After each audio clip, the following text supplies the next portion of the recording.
निकल रहे हैं।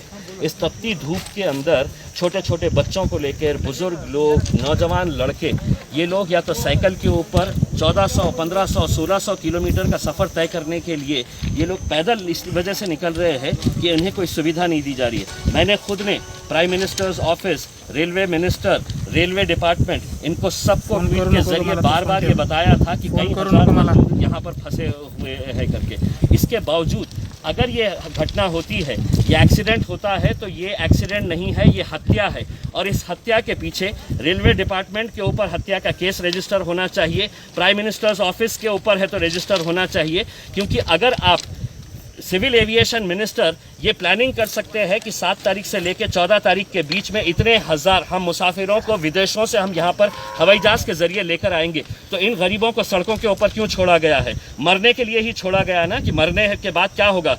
इनकी कीमत लगा दी गई है।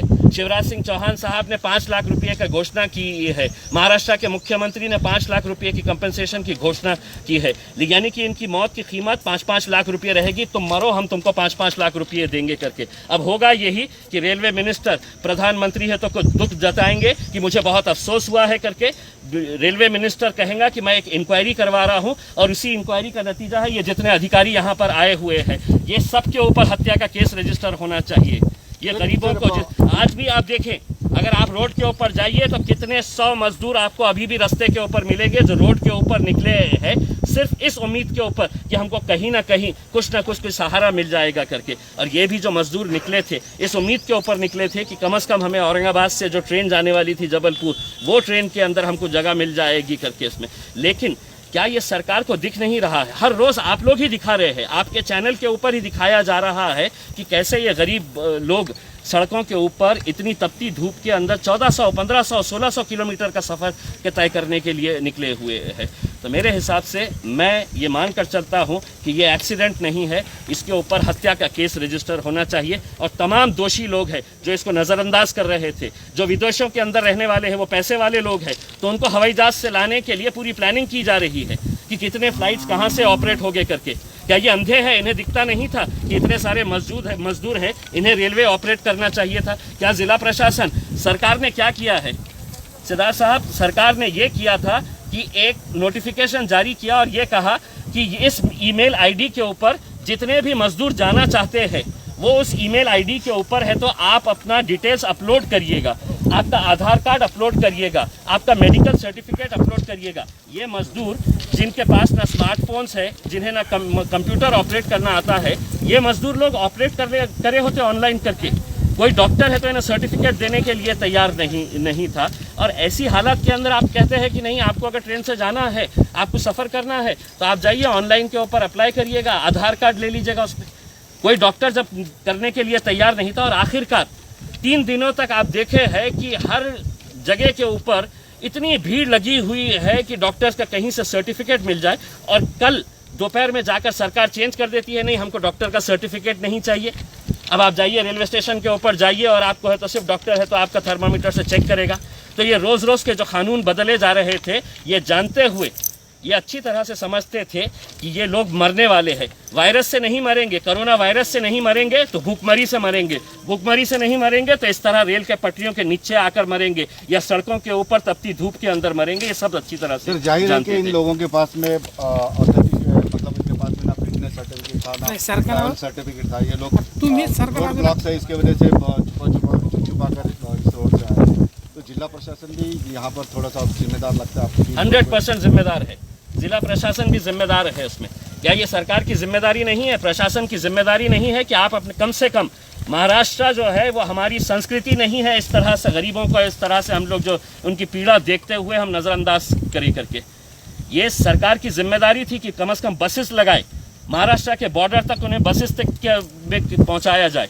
आप जानते हैं अच्छी तरह से, मैंने खुद ने कितने लोगों को ऐसा देखा है कि जो बसें साइकिल के ऊपर नौजवान लड़के निकल पड़े हैं कि नहीं साहब अब हम रह नहीं सकते हैं। और किस बात के लिए? कि उनको 2 वक्त की रोटी नहीं मिल रही है।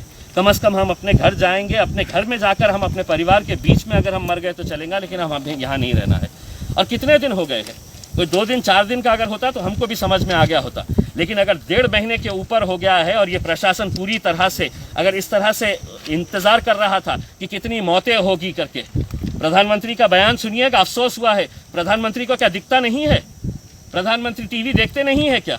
ट्वीट्स पढ़ते नहीं है क्या?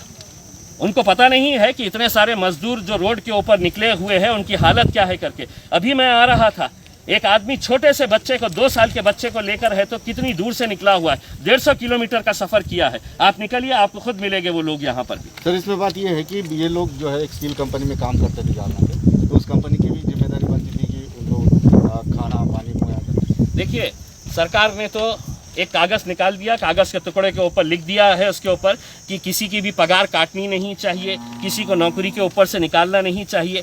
लेकिन क्या लेबर डिपार्टमेंट ने ये चेक किया है कि इन लोगों को इनकी पगार मिल रही थी, इन लोगों को नौकरी से रखा गया है या नौकरी से निकाला गया है? आज औरंगाबाद और जालना अगर देखा जाए तो ये एक इंडस्ट्रियल सिटी है, लेकिन यहाँ पर कितने सारे मजदूरों को कहा गया है कि अब आप जाइए घर के ऊपर। अब वो जाएंगे तो जाएं कैसा? सरकार ने ये तो कह दिया है कि हम आपको ट्रैवल पास दे देंगे। अब ट्रैवल पास देने के बाद कैसा जाएंगे आप मुझे ये बताइएगा। सरकार के या प्रशासन की तरफ से क्या इंतज़ाम किया गया है? हम तो उत्तर प्रदेश या मध्य प्रदेश की बात नहीं कर रहे हैं। अगर औरंगाबाद से किसी को नागपुर जाना है, जो महाराष्ट्रियन बंदा है, अगर किसी को नांदेड़ जाना है, किसी को उस्मानाबाद जाने का है, मुंबई जाने का है, तो उसके लिए क्या प्रावधान किया गया है? ये हम प्रशासन से सवाल करना चाहते हैं। कोई प्रावधान किया गया है?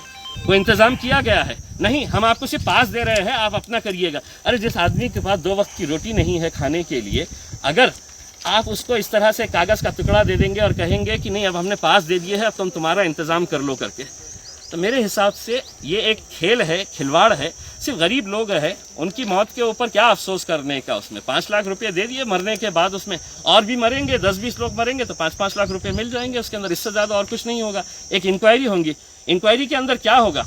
मैं पीयूष गोयल साहब से पूछना चाहता हूँ, पीयूष गोयल साहब, इतने नादान नहीं है जनता कि अब आप इंक्वायरी करेंगे? क्या निकलने वाला है इंक्वायरी के अंदर? ये लोग सड़क से इसलिए नहीं जा सकते थे कि इनको जालना की बॉर्डर के ऊपर रोका गया होगा, इनको करमाड़ की बॉर्डर के ऊपर रोका गया होगा कि तुम कहाँ जा रहे हैं करके। ये पुलिस वाले इन्हें परेशान कर रहे थे तो चोर रास्तों से जा रहे थे कि हम रेलवे ट्रैक के ऊपर से चले जाए करके। और यहाँ पर ये जो मौत का तांडव जो हुआ है, इसके लिए पूरा रेलवे डिपार्टमेंट भी उतना ही जिम्मेदार है जितना जिला प्रशासन है, और उतना ही प्राइम मिनिस्टर्स ऑफिस जिम्मेदार है। जो बातें तो बड़ी बड़ी करते हैं, लेकिन इस हत्या के दोषी अगर है तो ये पूरे लोग हैं। निश्चित रूप से यहाँ पर